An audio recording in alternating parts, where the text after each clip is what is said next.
Let's see how we can find out the second highest element out of the list of integers or numbers using Java Stream API.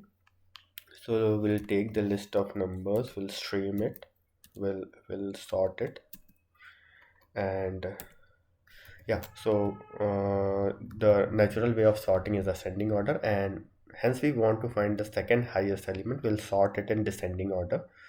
So what we'll do, we'll pass the comparator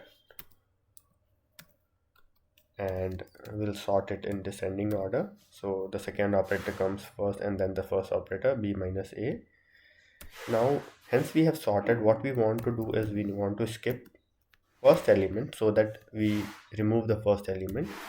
Now what we need to do is either we can collect it in a list or we can just do find first.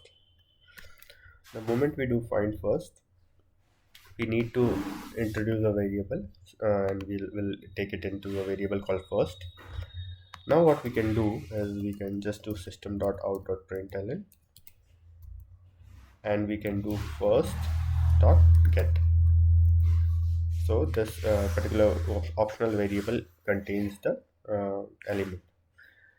Okay, let me run it and see if we are getting the element or not. Okay, so out of this element, this number 6 is the second highest. What you guys might be thinking, what would happen if we have duplicate elements? Okay, so in case you have duplicate element, you will run it, you will see you will get 6 only. Okay, because the 6 is the element.